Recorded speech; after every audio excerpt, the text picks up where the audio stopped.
It's like, hey everybody, little ASMR, how you doing? I got nothing. Do you like that? Hang on, let me just like... Apparently that's a thing.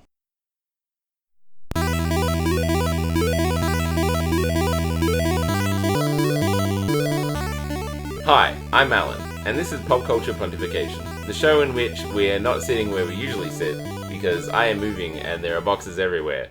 So we are sitting casual style on my couch while we record. Yeah, we are. And Tim is also here. Yeah, for the final time. For the final time. You might come back for next week's recording if we can organise it for like the handover. Yeah, but the Wonder Duo ends today. The one, yeah. That's what we're calling each other. The Wonder Duo. That's canon. Is like the crappy Australian version of the Wonder Twins. Yeah, exactly. Where the A team and you and Russell are the B team. Yes. Yeah, sure. So I'm getting that. Glad to have you back, Russell. Yeah, he's back in the country. Well done. You did not die in America as we all suspected you would. Well, he didn't get shot. He didn't get which shot. Most people do in America. That's so true. I'm told. Yeah, that's the way it works. Yeah.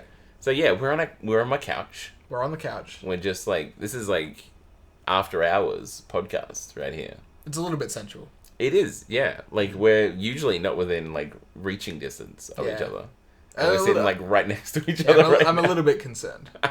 I can touch you now. I can flick you and like punch you if you say something stupid. That's true, which you've never done before. Which I've never done before. You just give me glares from across the table. I do just glare at you across the table. And then there's a pause, and then that's when you know when Alan's done a cut. That's when I edit it out. Yeah, because you said something either horrendously racist or incredibly stupid. Yeah, or it just doesn't involve anyone that doesn't know who that person is, which has happened multiple times. But on that, I've noticed that every time that I've suggested that you like, oh, I'll tell a story, but if it's shit, just cut it. You're like, oh yeah, I'll cut it. That never happens, and then you go to the effort of leaving in the parts about us talking about cutting it. I feel like that adds to the realism. I guess. It's like. I was like, oh, we could cut this. Oh, I guess we could cut this. And it's like, oh, did he didn't though. Oh, yeah, it's like a little secret. Mystery. But how much did he cut of it? Because I know how much you're cutting of it, because when I told one story, most of it was missing. It's because a lot of it was nonsense. A lot of it was nonsense. Anyway, so, like I said, I'm moving soon. So this is very hectic at the moment. There's boxes everywhere. So that's why we're on the couch. Yeah. So if the audio sounds a little bit different, that's why. Yeah. Yeah. Too bad. Too bad. Deal with it. Yeah. This is a high quality mic. Like and subscribe. Like and subscribe. Yeah.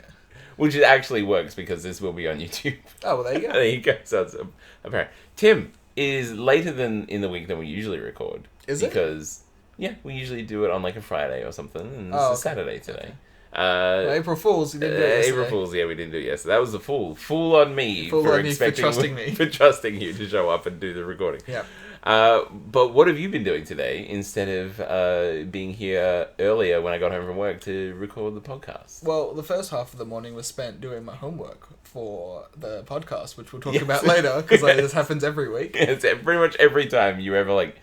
This time you're like eager to watch the first review. You're like, I'm so excited. And I watched the first couple of episodes, and then, I didn't. Okay. But we'll talk about that later. Yeah, we were talking about One Punch Man. Tim was like desperate for me to give him that to review, so he'd have something he actually cared about watching. And I still left it till last minute. And you still left it at the absolute last minute.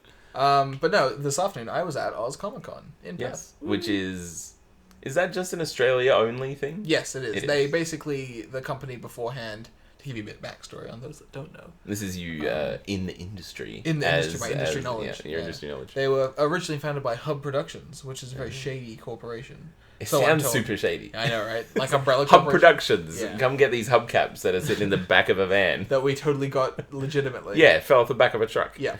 So they initially basically took the Comic-Con name because they were smart, and they were like, oh, people know what Comic-Con is. Yeah, also Comic-Con isn't trademarked, no, I don't think. It's not. So they... Foolish of the actual Comic-Con people to leave that out there. Yeah, they just kind of go on good faith, like, oh, no one's going to take this. We're a big enough name now. Yeah, instead Australia takes it, and they whack Oz in front of it to make it Oz Comic-Con. There was like a huge international controversy when that happened. Yeah, pissed off a lot of people. And then they had that whole Stan Lee thing where they had Stan Lee come over and they oversold the event. And it was a bad time. They oversell events. Yeah. And they get people over, like big name celebrities. Big name celebrities. But then it costs $1,000 to meet that celebrity. And people pay it. And they come in droves. It's like, what was it? Last year was the Doctor Who guys? Was that something. They had like Matt Smith or something. Yeah. One of the doctors. And then it was like, oh, you want me to stand with you for a picture? $500. Yeah. and people were like, take my money, please. Yeah, or $1,000, and you can sit in the same restaurant as me as I have dinner with 500 other people that I will never interact with. I will be on a table by myself. Yeah. You will be amongst the masses. Yeah. You'll be a face in the crowd. You can watch me eat from a distance with binoculars. You are not allowed to eat. Only I am allowed to eat. You can eat when I say you can eat, which is never. After I leave, you can eat. Yeah, which is great because they spend all their food money on meeting On meeting him, that's it.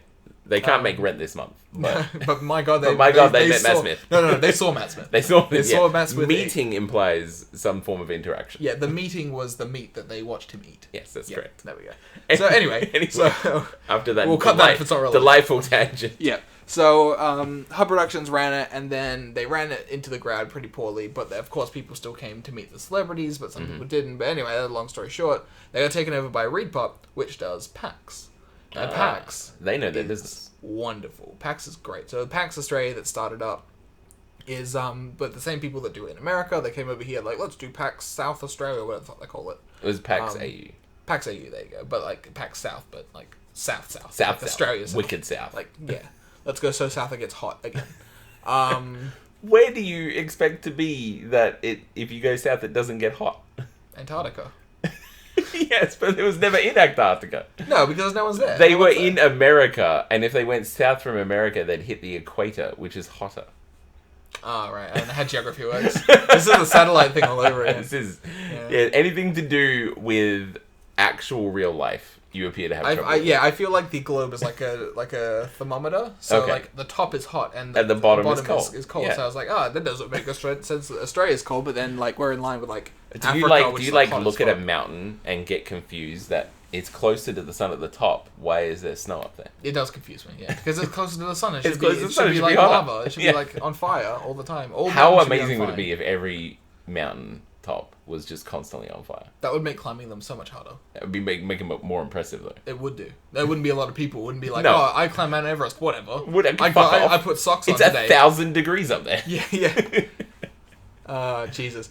Yeah, so where were we? PAX. Yeah. I feel like just sitting on the couch it's become super informal. Yeah. And we're just like, we're having fun. This is banter now. This is a lot of banter. Maybe we should always record the podcast on the couch. Maybe this is what the people want. Maybe Russell doesn't want to sit on the couch with us though. The one other time on this podcast we have sat on the couch was when we watched the forced review that you gave us, which was the wrestling.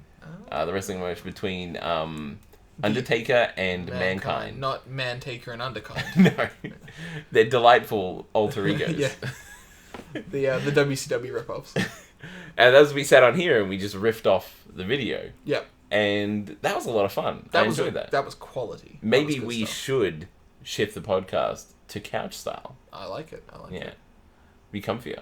I do have pretty crappy chairs. Yeah, you have terrible chairs. This feels great. I hope when you move, you throw those out. Anyway. So yeah, we went to PAX. So ReedPop runs PAX now. They run as Comic-Con. Improved it 100 times over. Okay, because I've never been. Because it's always on the weekend, and I always work on the weekends. Oh, well. And I don't know anybody who runs it, which is usually what warrants me taking time off to go to a convention. That makes sense. So on that, I have a tradition of never paying for conventions. So I ran. You are technically a thief. Yeah. You're a brown thief. A brown thief, yeah. So the shoe fits, I guess. The stereotypes are there for a reason. That's it. Yeah.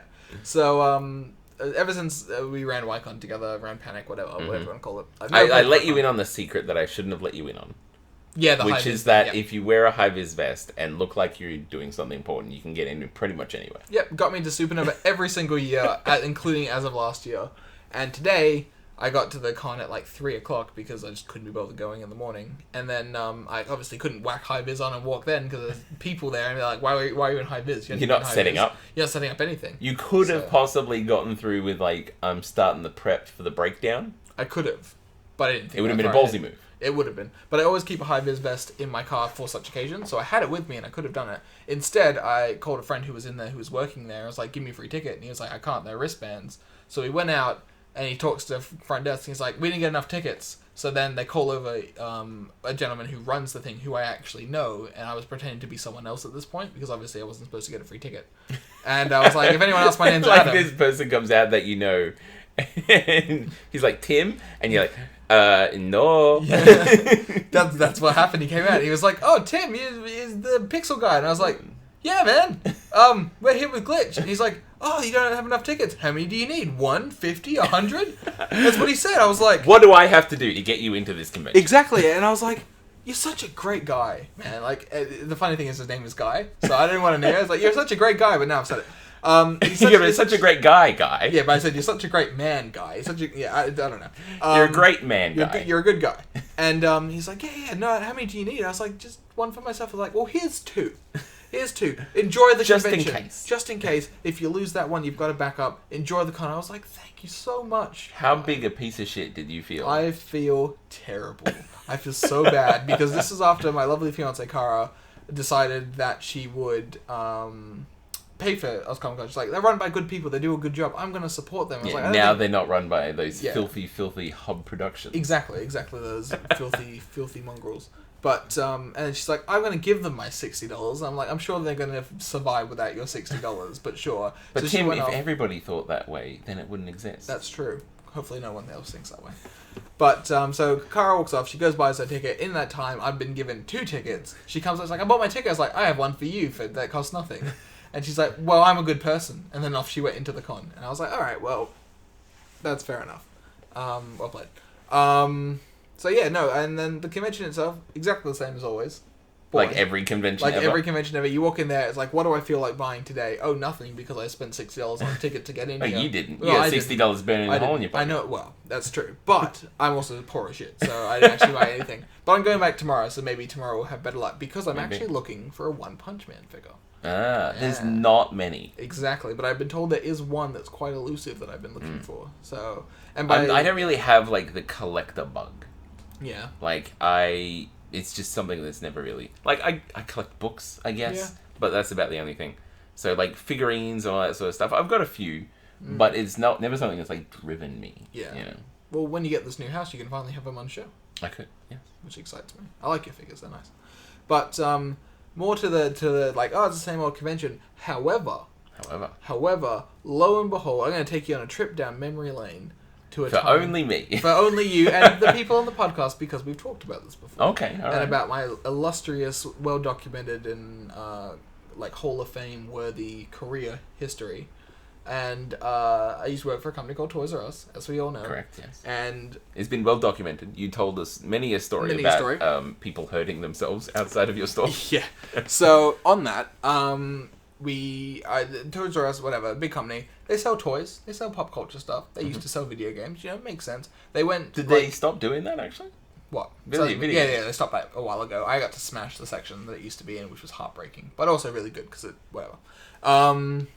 Anyway, so I've worked for Toys R Us, and I've said for years and years and years, why aren't we... Yes, you brought this up. Why aren't we at a convention? We could sell all of our clearance crappy stuff that didn't sell to kids, because kids don't want regular show and Rick and Morty stuff and Game of Thrones stuff. Adults want that sort of stuff. Why don't we go to a convention and just sell it all at clearance cost and make like $1 billion out of it? And they'll just in the way you've always regaled it to me, it was them just going like, nah, it's too much effort. It's too much work. We don't have the labor, the man. I was like, I will volunteer my time and do it for you. I will work and I'll show you how good it is, and then you can make me like convention manager. I'll run and do all the conventions for the. Think of the bonus, Tim. Think of the bonus you would have got. And it was such a great idea. So I went to Sydney and I pitched the idea to the fucking CEO of the company, CEO of Toys R Us, or managing director, whatever you want to call him.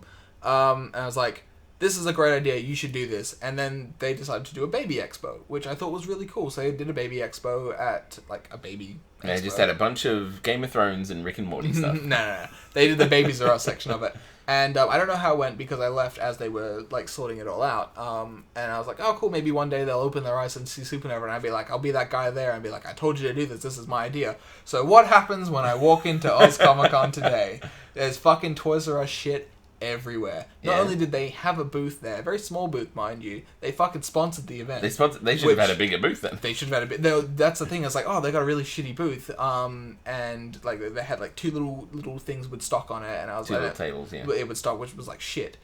Which they shouldn't have bought. They bought like Star Wars and Lego, and I was like, that's too expensive. People won't buy that, but that's not my thing to do. But behind them, they had this massive area, like the size of like 4 wrestling rings. To scale For the standard measuring. Measurement in my life is a wrestling ring as the unit. It's a big area though. It's a big area, and it was like a family area, so all the like mums and dads could bring their kids, and they could be face painting, and they had like toys and stuff they could play with. It's phenomenal idea. And every toy had a little tiny price tag on it. Yeah. And they were charging people as they left. But they had this really nice setup. The motherfuckers took my idea. They let me leave, and they fucking took my idea. How big was the scowl on your face when you saw all this? I was pretty fucking angry. And then out of the woodwork comes the regional manager, who I hate as well, and he was like, too. They're like, you.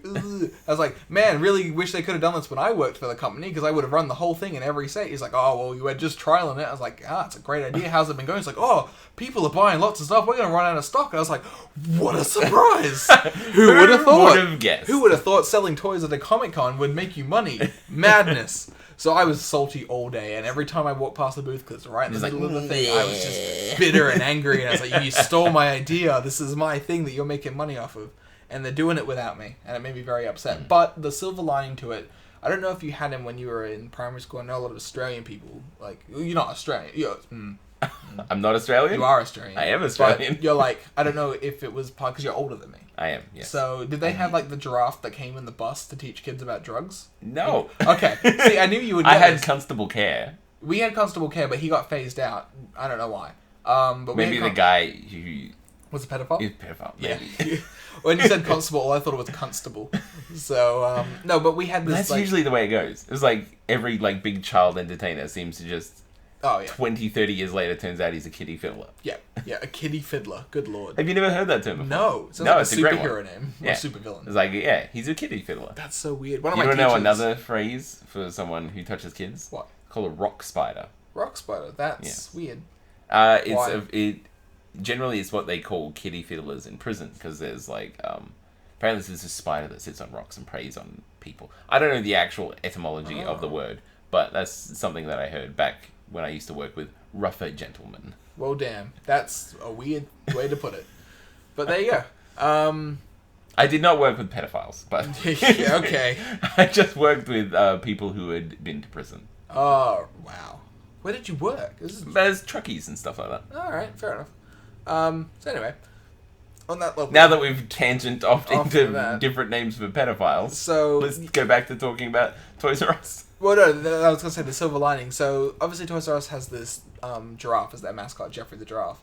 Okay. But there was this... Bet that took them fucking years to figure the name of that guy out. I know, it's stupid. Anyway, and he used to be like a real giraffe, and it looked really weird. Like, he's gone through different development stages. I just imagine, like, walking into school and there's this 5-meter tall puppet giraffe. But no, I was going to say, so in school, they used to have, when I was growing up in the 90s, I guess, maybe it was a 90s thing, not an 80s thing, because you grew up in the 80s, right? Yes. Yeah, as a primary school. Well, I was at most 6 in the 80s. Okay, there we go. Wait, what year were you born? 84. Okay, We've been over this on the podcast. I thought you were in the 70s for some reason, but that's not right at all. Anyway, you're not almost 40. Fuck. Anyway. So, there was this giraffe that used to go around in a bus, and, like, you would sit in a... It was a very tall bus. No, it was just his neck. Like, his neck and his head would come out of this box, but you would, like, get, shuttled into this shitty bus, and sit there for 30, 45 minutes. And he'd pass a joint around and saying, if I don't get that back, I am calling the police. Yeah, basically. But no, it seems really pedophile now. We got, like, a group of kids went onto a box with a bunch of adults that weren't part of the school, and they teach about drugs and being a good person, like health education, and all that other stuff, which is funny that I'm making fun of it now because I study it. But, so they You're eventually going to be the giraffe. It's a great big circle. Yeah, exact circle of life that's just, like, Yeah, they're sucking up people to be the giraffe. But anyway, so you sit there for 40 minutes and they like bait you with the idea that the giraffe's going to come out if we all do the right thing and interact and sing along. Oh, it's like a prize. Yeah, and then at the end of the thing, it always happens. The fucking giraffe puppet pops out. Like one of the trainers obviously disappears and then like goes under the bus. It's like, puts his head catch in your kids later. Yeah. I'm just going to the bathroom. I'm going out for a smoke. See you later, kids. Drugs are bad. Yeah, drugs are bad, but I'm going to have a smoke.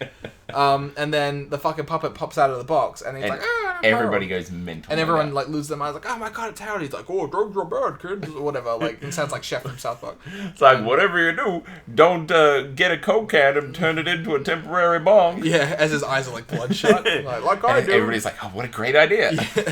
Yeah. He opens the lid and all the smoke billows out. He's like, hey, kids. puff, pass, kids. Don't you... Oh, man, is that some food? I got the munchies. He starts eating people's food. Are those some Cheetos? Yeah. So anyway... but apparently everyone, because they had the Jeffrey guy, like, walking around in the suit, which I've worn that suit before, it sucks. But they had... What? What are you doing in the suit? For marketing stuff. You're like a manager. Yeah, well, it was before I was a manager. Okay. They used to whack me in the suit because I was the tallest person there at the time. And then they hired someone that was 6'4", and they put him in it. So thank God, I never worked there. Oh, man. Yeah, they would have put you in it, hey. It's horrible. The fans are all broken in it. It stinks. Oh, really? It's fucking vile. But anyway, so they had him walking around, and most of the people, like... I guess that I hang out with, and the people that I kind of know that know other people are all the same age demographic as me, so they all thought he was that giraffe from the school bus, and they're like, oh, it's Harold the giraffe, and I was like, it's Jeffrey the giraffe from Toys R Us, and they're like, oh, that makes more sense. We were wondering what the drug giraffe was doing here. So that was the silver lining, that no one recognized him, so that was good. That was good. So anyway, Oz Comic Con is the same as always, except now Toys R Us is there, and I'm even more bitter. Livid. I'm livid. I am like... There's a cosplay bingo going around, and I want them to add a bag of salt on there so I can give everyone a bag of my salt. How salty I am about this whole situation. What were the guests there, out of curiosity? Anybody recognizable? Krillin from Dragon Ball Z. He was there. Oh, man, I could have got him to sign my book that's got almost all of the Dragon Ball Z voice actors in it. Well, there you go. So we met Cara Edwards, obviously, and Carl Haber. Yes. Lovely people. Lovely people. Oh, I have something else to talk about. Remind me in a minute about Dragon Ball Z. Well, I have to remind you when we're currently talking about it. No, don't worry. It's the next segment, but it was part of what I was already going to talk about. Anyway, I remember that was the reason why I was going to talk about April Fools. But anyway, yes, Cara Edwards. We met Cara Edwards, lovely people. But they were guests at the con we ran. Yes, exactly. Lovely people. Went out to dinner with Cara a couple times. Went to Caversham Park. All these did the Australian things. Explained. Snotted on her very expensive camera. Yeah. And we watched the Cassary take a big shit and then start eating it right in front of her. Yeah, Straya. Classic Straya. But anyway, because I've met them, I feel like everyone in Dragon Ball Z is like beneath me now because like, oh, I know Cara Edwards and Carl Haber, it's fine, whatever. So Sonny... He just came up like super casual, like, what up, Scrublord? That's exactly what happened. That's what happened because we were at the Wonky Pirates, who like the lovely girls that cosplay Dragon Ball Z, and they're really good friends with Chris Sabat, who voices Vegeta, and so Sonny was told by Chris to go and meet these girls. So we were at the booth, and he just rocks up, and then these other guys are like, oh, do you know these guys? And they're like, oh, he drew us this picture, you know, he's Sonny Strait, and the guy in like full anime garb, like whatever character he was cosplaying, was like, I don't know who that is. And he's like, oh, I voiced Krillin, and he did the voice, and the guy was like, and like flipped out, and I was just like standing next to him. I was like, oh, cool. Well, I don't need to go meet him now. I've met him. So, Krillin, by the way, most powerful human. Yeah. Most powerful human. Yeah. Did we have this discussion off topic? Like off podcast? Off topic? Off topic, yeah. It is possible. It's been a point of contention between us for many years that I feel like Krillin gets a bad rub. And you hate him with a passion. I do. And I feel like as someone who is leagues below everybody else in the show, power-wise, is the most powerful human, and still rocks up and helps out. Yeah. And he has the most powerful attack in the entire show. No. It's like been stopped twice. By multiple people. Like all the enemies, like, oh, he couldn't have cut Cell in half. He would have regenerated. It's true, but it still would have cut him, and that was more than any other humans could do. We're not going down this path. Okay. Nah, Krillin shit.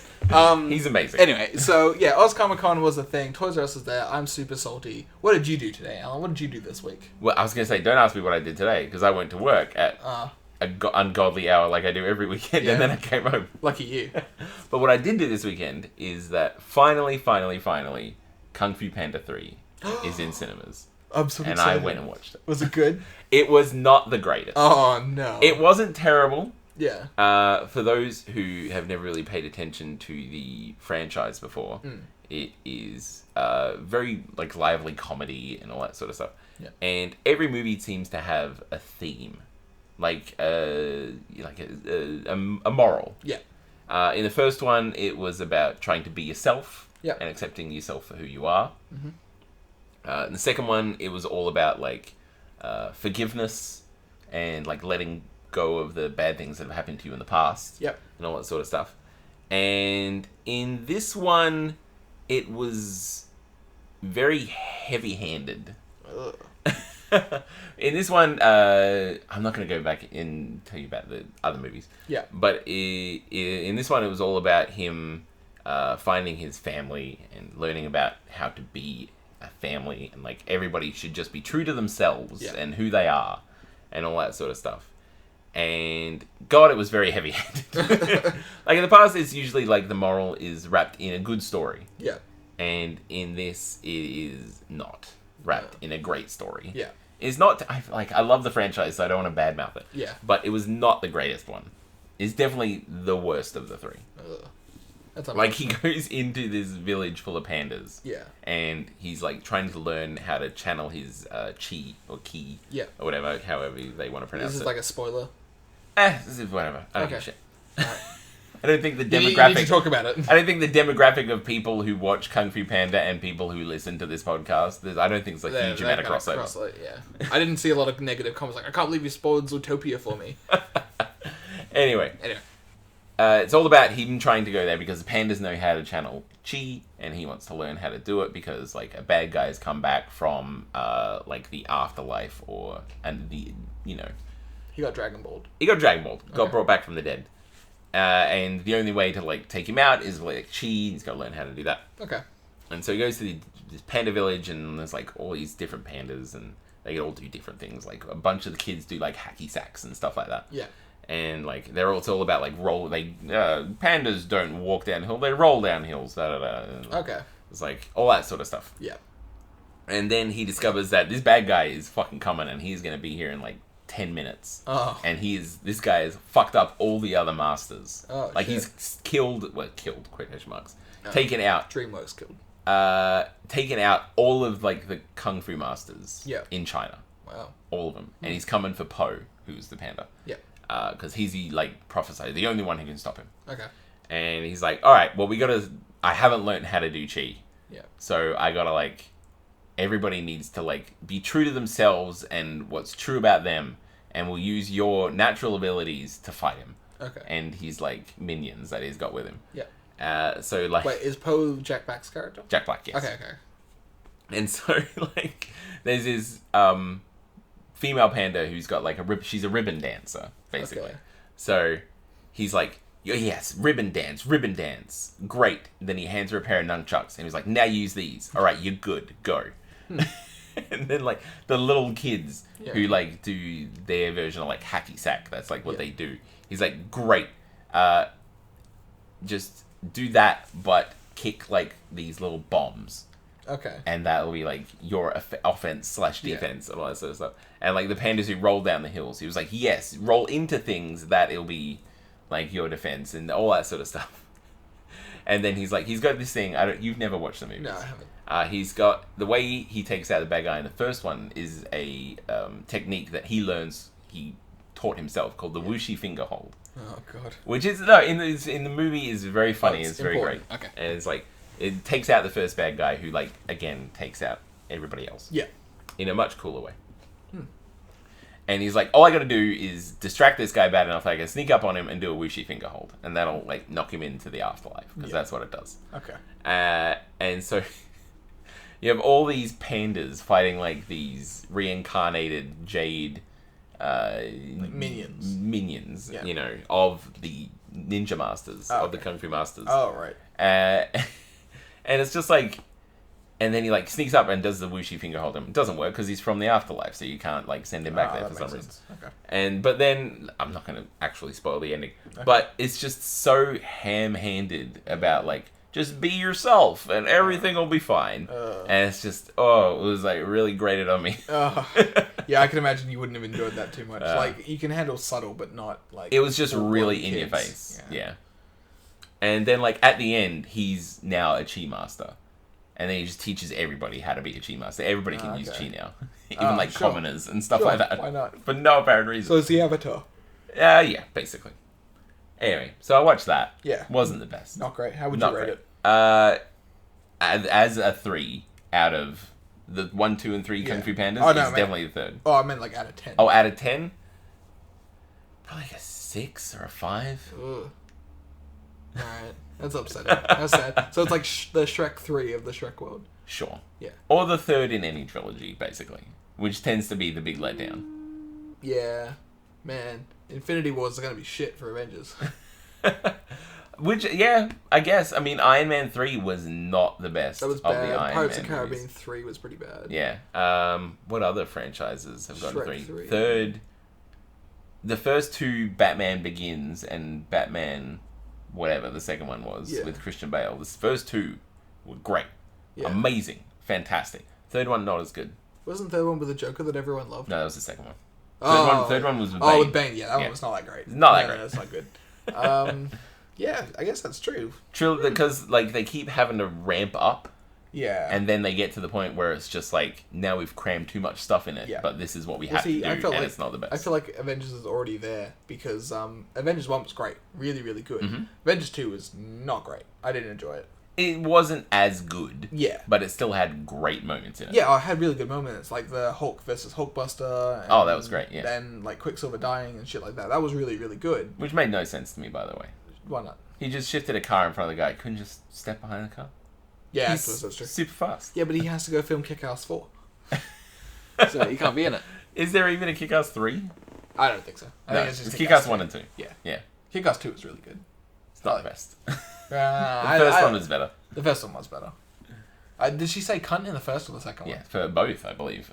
No, yeah, it is the first one, because everyone was like horrified when it came out. There's this tiny little girl, just like, shut up, you fucking cunt. Yeah, she's like, alright, cunts, let's do this. And I saw it in the cinema. I remember hearing people gasp. And like, and like, a little girl out. swore. Yeah, oh my god! But she's like older than she looks. I don't know. She is. She's like 18 now. Yeah, she is. She looks like she's 15. So yeah, Kung Fu Panda 3, not the best, not the worst. Okay. You know, it's actually supposedly part of like a 5-movie franchise. Ugh. Like that's the story arc that's been written out. Wow. It's 5 movies. Yeah, good luck to them. I don't know how that's gonna work. Yeah, that doesn't sound good. But what else have you been up to? You been up to anything? Nah, just working. But I do have an interesting work story. Okay. Well, this is like a casual. This is the podcast. This is casual. This is the bantercast, is what this is. Bantercast, nice. I was gonna try and wick the word casual into pop culture, like Popculture Pontification. Doesn't work. It doesn't work. That's why I didn't say it, and now I've said it, and I look like an idiot. No, my funny work story is that I found out this week, because I work at EB Games, as we've previously stated, and I was like, I want to work at EB Games because I get free games, and everyone that comes in like, I want to work at EB Games because I want to get free games. Yeah, like, you don't get free games. Turns out, we get free games. Do you seriously? Yeah. I always thought like, whoa, work at a video game store, give free games. I always thought that was a load of shit. Why would they give games away? That's what I thought. I thought that was really like dumb. I was like, there must be stealing them if they're getting free games. It doesn't make sense. Or it's like the shitty games that nobody wants. Well, that's not true at all. So we were having a competition that I was blissfully unaware about. Turns out we're in multiple competitions. Aren't you like a manager of this? I am, but I'm still learning. So she wants, like, I'm a manager who's very lovely. She wants me to learn how to do things, and then learn the competitions and stuff later, because she doesn't want me to do the wrong thing to try and win, because she knows that I'm competitive. At least I think so. How can you even enter your own competition? Well, let me explain. Isn't that like a conflict of interest? No, it's like a company-wide competition. Oh, I thought it was like a competition for your patrons. No. So, like, for every pre-order that we do for certain titles, the company selects to be a competition with all the stores. So each store in a district will compete against each other, and we've got like 12 stores in our district or something. And we compete against each other, and then the top 10 stores win a prize, the top 3 stores win a prize, and the top store wins a prize. Okay. So, quick question. Yeah. Is Karen up in your purview of it? Yeah. Because that's like close to my local shopping centre. So I go by there a lot. Yeah. Nothing but women work there. Yeah. Their manager and assistant manager are both girls. Like the really tall one with red hair. Yeah. Yeah, it's the manager. Yeah. I don't go in there. I just walk by, and I've always noted that. And I'm often with my girlfriend because she's the one who wants to go there because it's a very lady-centric shopping center. Yes, it is. It's like all girls that work there. Never seen a single guy in there. Yeah. And my girlfriend posits that the reason why that is to like not be intimidating about getting the ladies in there who are walking by.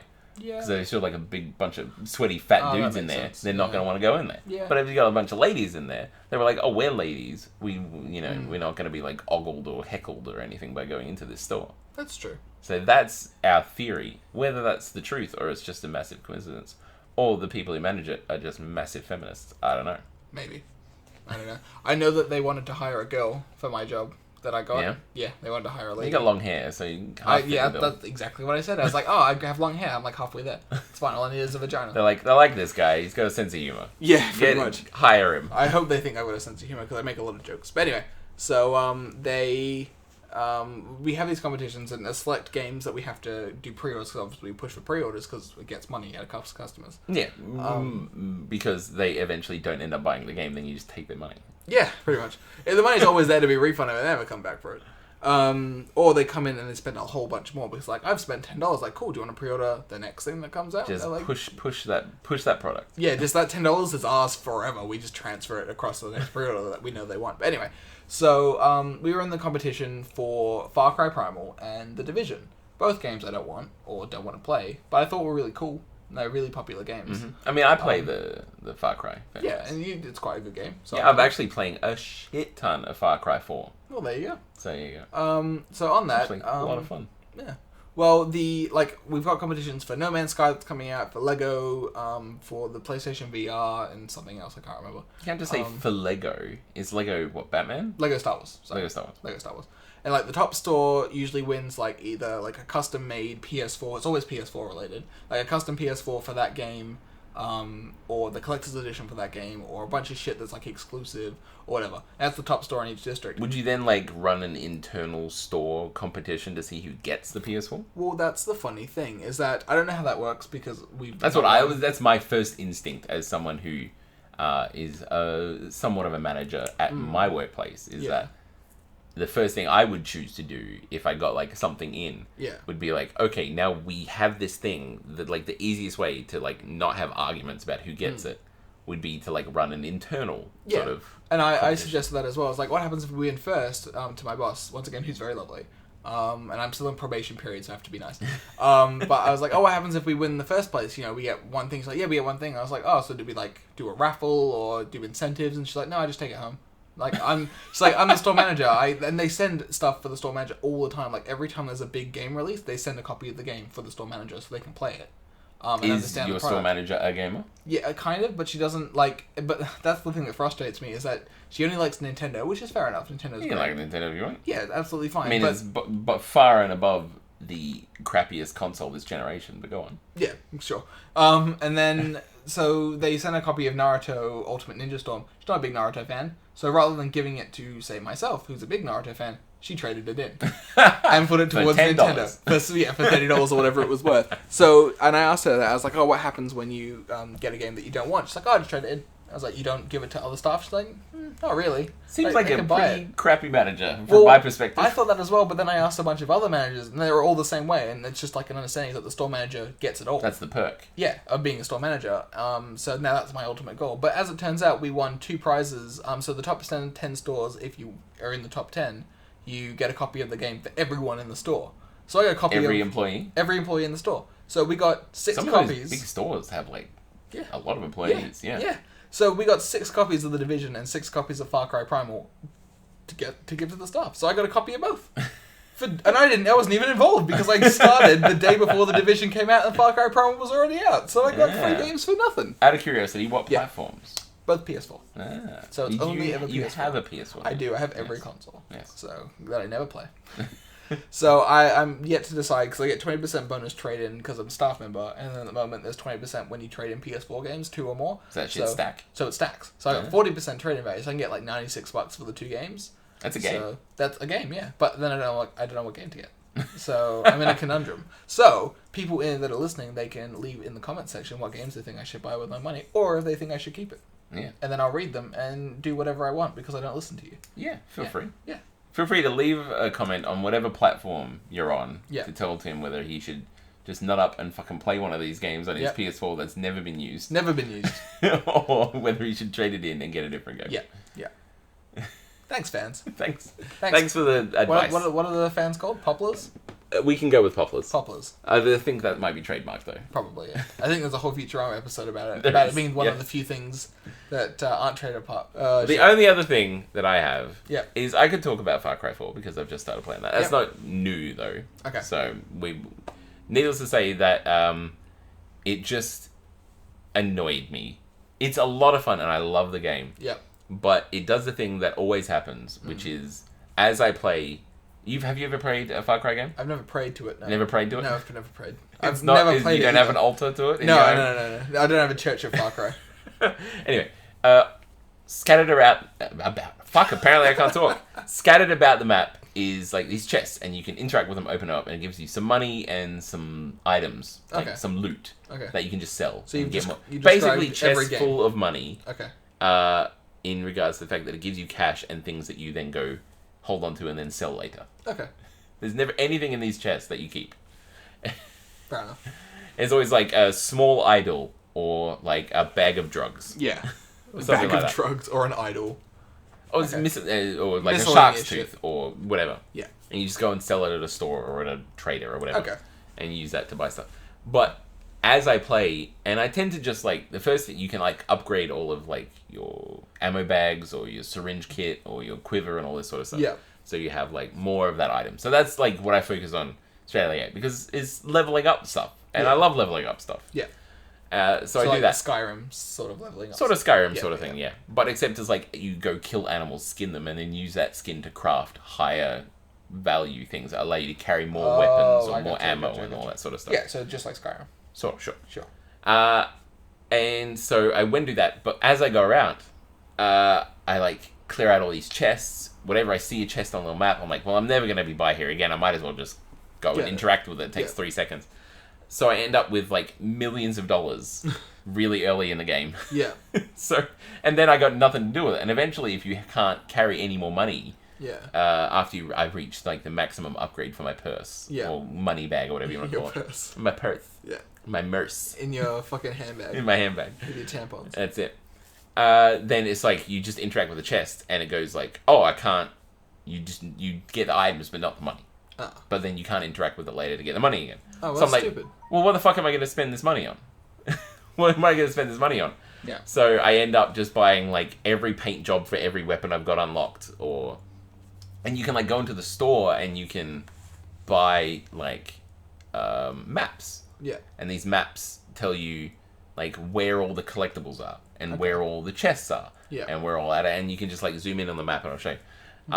But the thing about Far Cry is that there's one save, and you can't manipulate the save. Oh. Like you don't get to like load previous save or anything like that. What you do is done. That's fucked. You know. That's so hard. I understand why they would do it, but that's fucked. Like if you die, you just respawn. Yeah, which is fair enough, And but you can't like save, interact with a chest, be like, oh, that's a shit chest or whatever, and then just go back to your previous save point. No. Like it's like you linear. Can, it's you, one you, timeline. If you like go do a quest and then you fail the quest, yeah, it'll just go like failed, and it'll respawn you, and you can have another go. Yeah.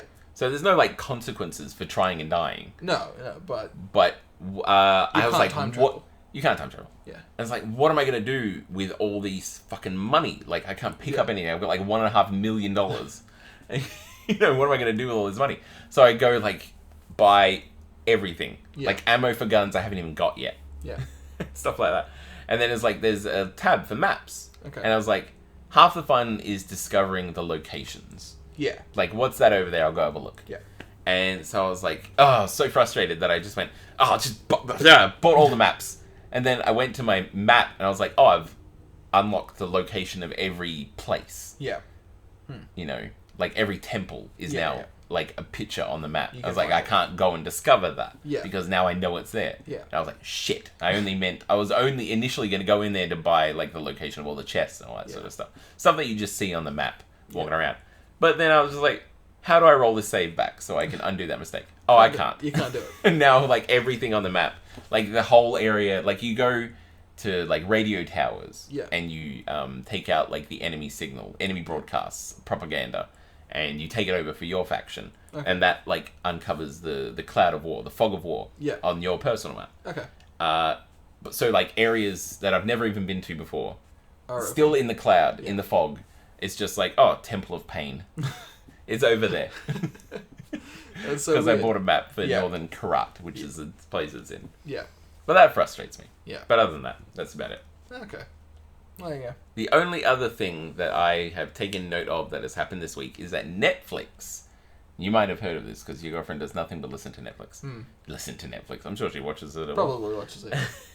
Is that they have bought the rights or gone in collaboration with the people who made Voltron back in the day. And they are making a new Voltron series, and it's going to be on Netflix. And I watched the trailer for it. How wet are you? And it looks pretty good. Yeah. Voltron's a Transformer, right? Voltron is 5 lions. There's 2 Voltrons. There's Vehicle Force Voltron and there's normal Voltron. We're not going to get into Vehicle Force Voltron, because that's a whole other cat in a bag. Okay. Normal Voltron is these 5 lions, big robot lions, that protect this planet and go through space and fight bad guys. Okay. And then invariably they go against someone who they can't defeat as the 5 separate lions. Yeah. And then they form Voltron, and then there's a big robot guy who's got lion heads, tiger heads for fists. It's ridiculous. And then he like goes and fights the bad guys. Okay. So basically, like, think of more Mighty Morphin Power Rangers and Transformers. Okay, but it's from the Transformers universe? No, absolutely not. Oh, I thought it's its own thing. Oh, really? Yeah. Oh, I didn't know that. I thought Voltron was from... What sounds like Voltron? Devastator? Is that who you're thinking of? No, what sounds like Voltron in Transformers? I don't know. There's fucking 5. There's like Ultron. It's not Ultron. You thinking of Megatron? I'm probably thinking of Megatron. What, Ultron? No, not Ultron. That's like the closest thing to Voltron. Well, I already said that. It's not Ultron that I was thinking of, because I know who Ultron is. I'm thinking of Megatron, which is in Dino Wars. He's like a big dinosaur dick or something.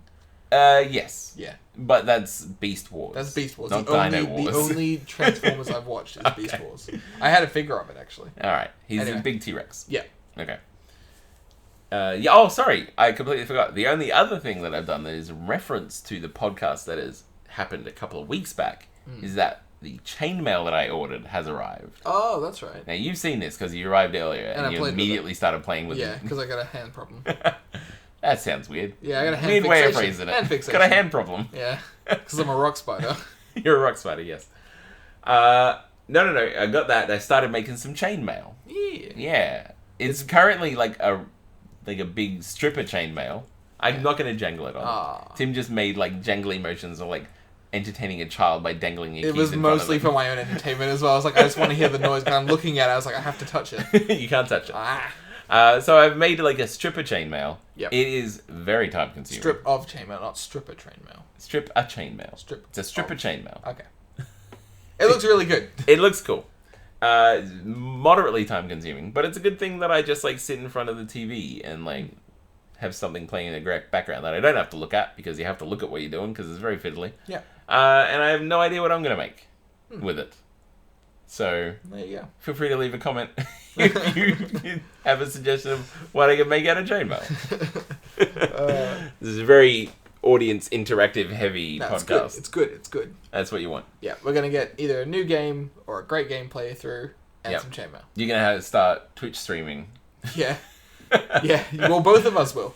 There you go. Yeah. I'll start Twitch chainmailing. Yeah.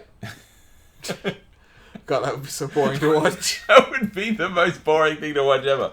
It's like, even the commentary on it was like, alright, so I'm just going to get this bit of chainmail and like loop it through these other loops, and then I'm going to close it up. Oh, fuck. It'll just be you saying fuck a lot because it's not working.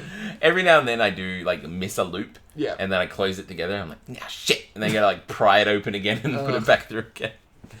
The dizzying heights of making chainmail. Oh, jeez. Oh, well. Alright, well, now what? Okay, well, now what? Now what? Fucking guess what's next, Tim. Oh, it's a big fucking mystery. Force review. I didn't know if you had more content or not. Well, we're running a little bit early, but we can... A little bit early, we've been going for an hour. Yeah, but we talked for a little bit. Oh, yeah, that's a good point. Like, I tend to start the recording, and then we talk for like 10 minutes, and then we actually start the podcast. Yeah, that's true. So, but no, we can go do it now. Up next, Forced Review.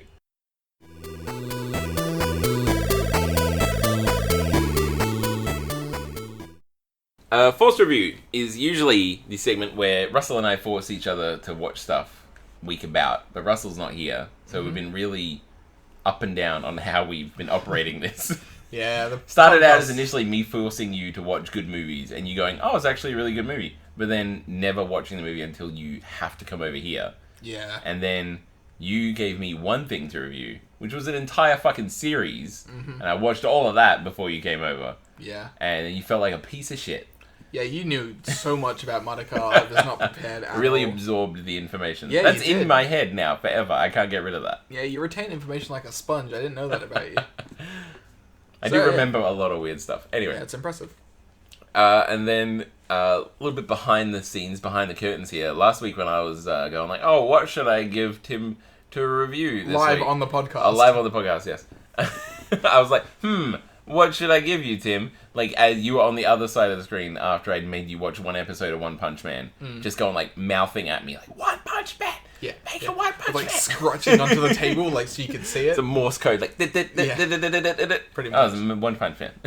So I was like, One Punch Man. And I got to review One Punch Man. You get to review One Punch Man. And now, what did you do in regards to your watching schedule of this show that you were like, oh my god, I can't wait to get home and watch the rest of it? It was great. I was like, Alan's giving me something I'm excited to watch. It's going to be great. I'm going to pace myself and do it. All my assignments are done for the moment. For the next couple of weeks. I got nothing but an open calendar. Nothing but an open calendar. I watched 3 episodes on my schedule. And then that was about by Thursday morning. I was up to episode 4. And then I watched 8 episodes this morning. Because you're a piece of shit. Because I'm an idiot. And I was like, and I wanted to watch it. I just didn't have the time. What were you doing? What was so important? You wanted to play fucking Dota. I wanted to play League of Legends. League of Legends, and that's sorry, exactly yes. what I did. You piece of shit. And I did, and I went and played League of Legends multiple times. How dare I confuse Dota and League of Legends, Yeah, by you're the way. trash. Your fans Scrub. are all gonna stop. They'll be like, wait, just get rid of Alan as well. Fuck Russell, fuck Alan, just have Tim on there. And you'll be playing video games. Yep. And you'll be Twitch streaming. And Yep. that'll be Yep. what this diverges into. Yeah, exactly. So anyway, I watched One Punch Man. What a great series that was. Oh, is it amazing and awesome like I told you it was? Yes and no. Oh. Yes, there is a controversy. little bit of controversy here. So, absolutely loved it. Like, instantly. Did you get off on all of the subtle Dragon Ball Z references in the entire show? I didn't really get that many from it. Okay. Unless Well, I missed them we blindly. should preface this with the fact that we're obviously going to be talking spoilers here. Yeah. We talk spoilers pretty much every Forced Review. Yeah. So if you're not used to that, stop listening. Yeah. And we're straight into it. So, I got the blue guy was supposed to be like a rip-off of Piccolo in the beginning, in the Correct. first It was episode. purple, but yes. Whatever. I feel like there was a Vaccine dragon... Man. Yeah. There was like a... Yeah, Vaccine Man.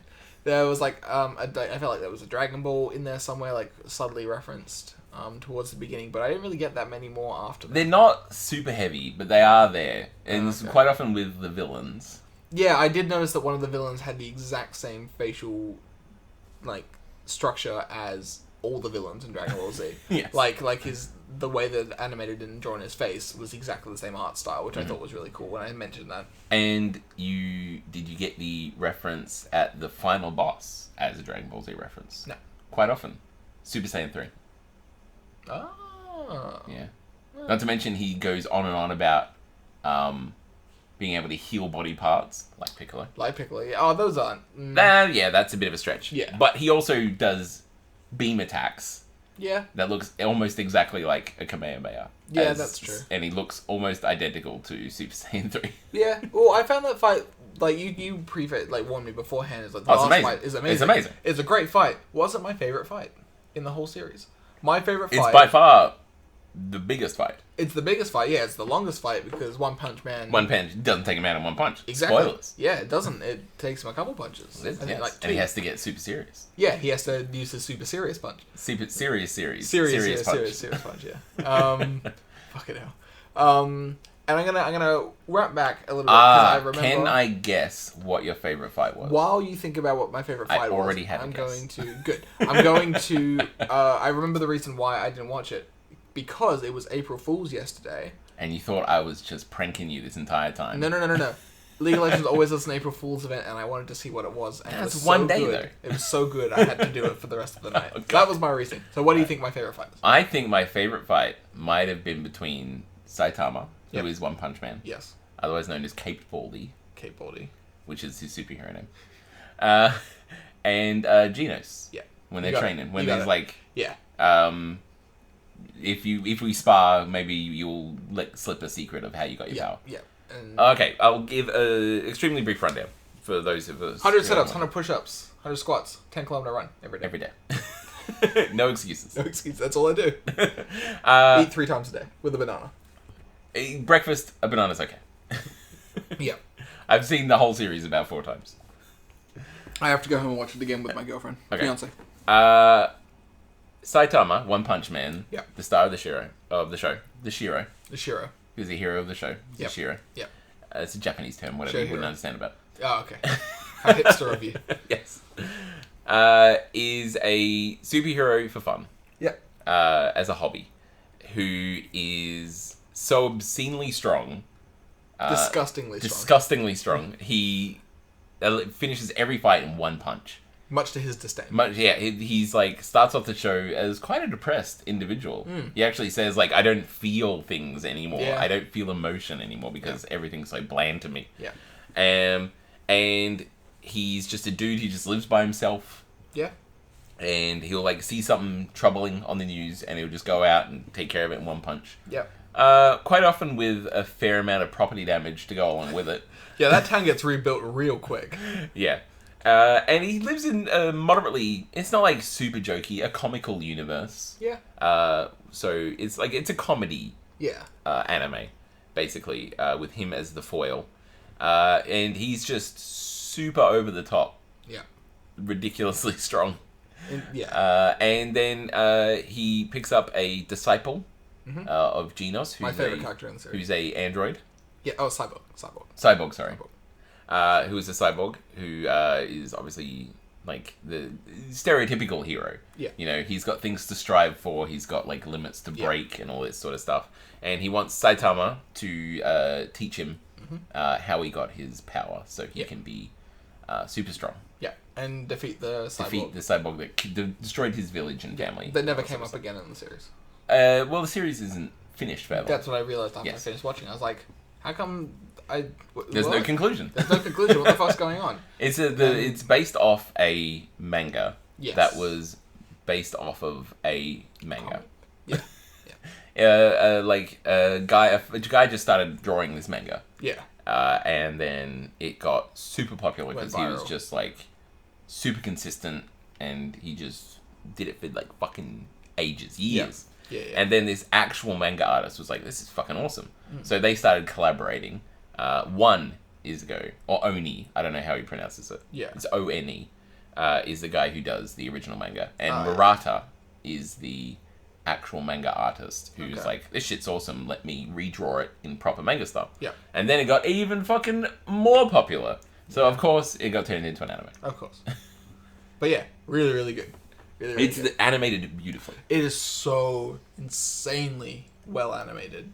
It's like Ridiculous. I can't stop watching it. Like it's so good, and it's just the fights. They're like, and I get the comedy behind it and all the other stuff. Yes, the fight scenes are definitely the top. They are the highlight. But I was gonna say that fight with Genos versus Saitama. was just, oh man, where Like, it's like, I've been chasing an after image this entire time. yeah, and just like his reactions, Genesis' reactions to Saitama, who doesn't give a fuck about anything. And yes, like he's very blasé, He just- and he's he- very casual. yeah, about everything. the whole thing, and like his like best attack where he's like incinerate and he like puts his hands together and all the rockets shoot out of his Yeah. arms. I was just like, oh, this is so good. Yeah, so they're sparring in this sort of like abandoned quarry. Yeah. So that hopefully, because as Tim mentioned earlier, Saitama has no idea how he got so ridiculously strong. No. His only thing is like, all I ever did was exercise every day. Yeah. Standard strength training. And he just got ridiculously over the top, ridiculously powerful. And In 3 years. In 3 years. And so Genos, the cyborg, is like, if we spar, Yeah. you know, I promise to take it seriously. Yeah. Because you never take anything fucking seriously. maybe like I'll be able to ascertain something about how your power works and all that sort of stuff. And Saitama just goes into the fight, just going like, nah, I'm just gonna fuck around. Yeah, and he does that, and he still wins. Like, he fucks around, and Genos is just like cranks it up to 11. Yeah. Like, he goes max, and he realizes that he can't land a hit on this guy. And so he's like, okay, I gotta try harder. Yeah. And he's like, really trying. And then he's like, stop fucking around, Saitama. You said you're gonna take this seriously. Yeah. Do so. And he's like, alright. And then he just does this enormous blast that like takes out like this entire cliffside. Yeah. And then Saitama's like dodges that easily. Yeah. Shows up behind him. Yeah. You know, like pokes him in the cheek. He's like, boop. Yeah, I win. And then like he goes to take it seriously. I think he goes to punch. And he does like a big like just for him like normal punch is like. He's got 2 modes. He's got 2 attacks in almost the entire show. Which is normal punch and then normal consecutive punches. And then he gets his serious punch. And then he finds there's a climax in the series. Yeah. And he does this like big, he just like starts doing a normal punch. Yeah. And all like it switches to like just this enormous fist coming in towards Genos. Yeah. And it's like death written on it. Yeah. It's like, and he stops. And he like punches next to his head. Yeah. He like stops next to his head. So it's not like straight on. Yeah. And then he just takes off like half the countryside. Yeah. It's just demolished. Like all the clouds split and it's just like this massive hole behind him. And like when he did that, like, oh, good guy, he stopped. And then Jonas looked behind him. I was like, holy shit, holy crap. Yeah, he's ridiculously over the top. Yeah, and it's really good. The only problem I had with the series, I loved it, and I'm going to rate it very, very highly. But the only problem I had with the series is that the story did get very samey. Yes, so it's like he gets in. People get into trouble. He saves the day. He saves the day. There's no real character development. Like I get the whole you he gotta wants understand, to be recognized as a hero, and you gotta understand that the main character isn't Saitama. It's Genos. Yeah. He's the guy who has to struggle and try harder, and he's the Vegeta of the series, which is why I liked him so much because he's struggling to catch someone that he will never ever catch, who's a retard, basically, like Goku. Sure. So, another parallel. Bad dad. Another parallel. So, and I really, really like the Genos character. If I was white, I would cosplay him. But I'm not white, so I won't cosplay him. Yeah. But no, it's fantastic. Fantastic series. But the final fight is amazing. It's pretty because there's a lot of back and forth. Yeah, and he finally meets this, like, alien that comes down in this ship because prophesized hundreds of years ago, or a long time ago. 20 years ago, 20 years ago. That if he crossed pretty much the entire galaxy and came to Earth, he'd run across someone who could give him a fight. Yeah. And boy, did he get it. And he certainly got it. He got wrecked. He got wrecked, hard. but he gave out as good as he got. Yeah. Well, for Saitama to actually say that he was strong was like the first time in the series that he acknowledged someone for being strong. He still kicked his ass. Yeah. But took 2 punches. It took more than 2 punches. That guy took a normal punch twice. That's true. Yeah. And then consecutive normal punches. And then it took a serious punch to take him out. Well, to stop his attack, basically. Yeah.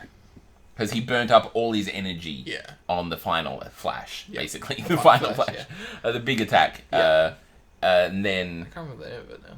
It had a name. It's got a big name. Yeah.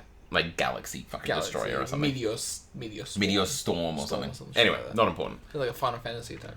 Yes. And he had to break out his serious punch. Yeah. Which then destroyed the attack and did damage to him that he couldn't recover from because he burnt out all his energy. Yeah.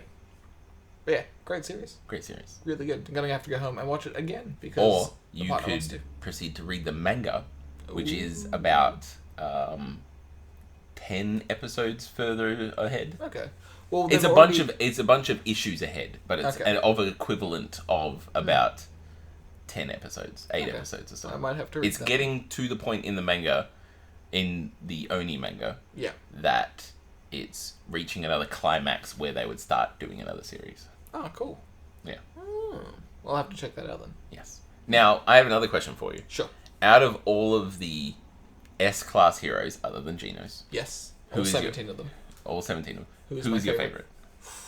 Because Russell and I had this discussion, and he had a different answer to me. I've got one guy, yeah. Okay.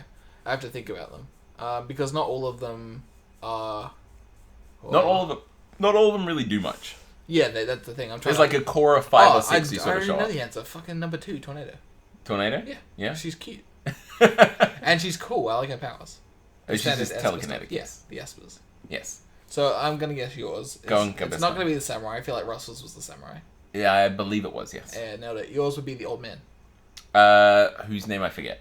So not him, because you know his name. I would know his name. No, Not him. It's not metal. It's Metal Bat. Metal. Yeah, Really? I love Metal Oh, Bat. Metal Bat. I was gonna say the Metal Suit Man. Oh, no. I can't remember his name. I can't remember. He's a dickhead. Metal Bat, really? I love Metal Bat, yeah. Oh, Because I he's think like such a punk, and he's like goes around and is like, you fucking, what did you say to me, bitch? Yeah, I and then guess he like that's true. smashes shit with his bats. Yeah, that's true. Well, between him and Puri Puri Prisoner, Pretty prisoner, yes. he's pretty good. He's pretty funny. Who has like an interesting character arc all of his own. Yeah. Where he like breaks out of prison to fight a big fish guy. Yeah. Fucking fish. Does like a combo on the fish guy. Yeah. And then And learns proceeds from to it. get fucking wrecked. He gets and he's destroyed. like, the point of a combo is to devastate your opponent. Yeah. And then And he he gets learns from fucking it. wrecked. And then in the final fight, he's like does a little flashback. It's like the point of a combo is to devastate your opponent. And then he does a He does combo it. that fucking wrecks the guy. Yeah, it's really good. Yeah, he learns, and then he changes it from like angel mode to dark angel mode or something. He gets Blackwing. He's just funny. He's in good. general. And then, like, when the big spaceship comes crashing down, he's like, Angel Dash! And he's Yeah, like, yeah. stop fucking saying it, just Yeah, fucking run. Just run. Oh god. A lot of that references won't make sense unless you've actually watched the show, Which I recommend. which I recommend you do because it is amazing. It's a good show. Okay, now, what do you give it as a review? How I'm many gonna give punches out of 10? I'm do you gonna give it 9.5 Oh. consecutive normal punches out of 10. Ah, It was an exception. The like half mark was just for that same Z's thing, but at the same time, the stories are great every time. stories are great. So it's a really minor thing. And it really does sort of have this gradual, not sort of like starts low where he fights like some dude stealing a handbag and then like ramps up. Yeah. It's like it's got a nice gradient where it goes up and it gets more and more ridiculous. Yeah, exactly. Also, not gonna lie, I told Carlos, thought it was weird, had a weird little thing for the mosquito lady. She was kind of hot. She was kind of hot, Just yeah. after that. Finally, someone understands. I said that to Cara, she's like, what's wrong with you? That's fucking weird. She's a bug. And I was like, she's kind of hot. She's got boobies. She got boobies. Yeah, sure. But yeah. But Did you watch after the credits of the final episode? I did not. Because I had to go to pick up Cara from work. Okay. You know there's pretty much stuff after every credits. Yeah, I didn't watch a single thing after every credits. Okay. Yeah, I A lot of stuff makes more sense when you pair up the after credit scenes. Like after the first episode, it flashes to the countryside where Genos is inspecting like some I remember carcasses. seeing that. Yeah, yes. But it's one after pretty much every episode. Oh, okay, well there you go. I fucked up. Oh, anyway, that's good rating. I think it's well deserved. It was a good force review, a good final one for me.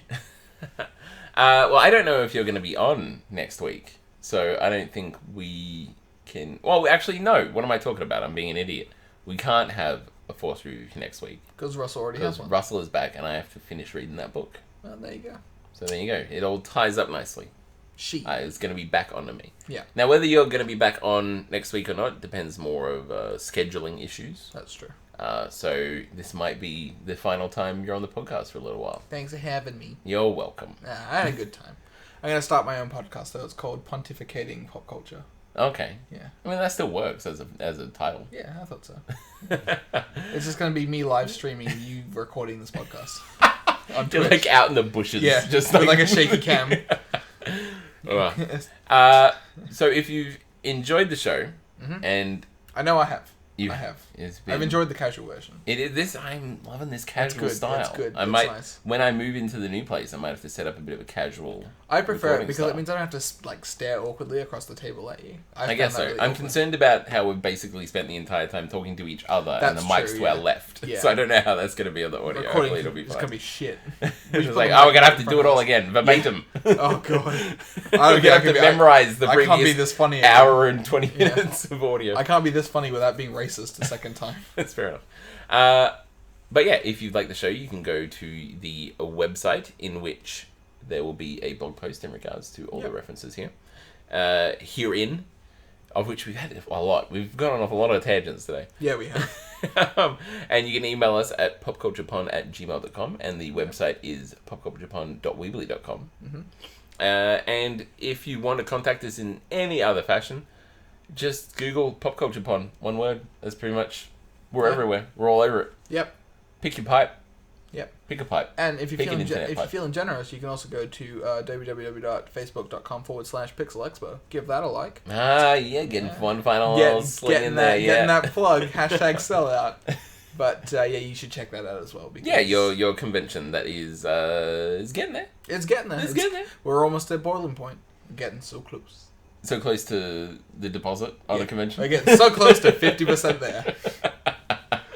But 45% there. So. Small part of me hopes that you get the convention going. Yeah. And 10 people show up. Well, I hope so, because that'd be our board. I'd be pretty upset if they did not show up.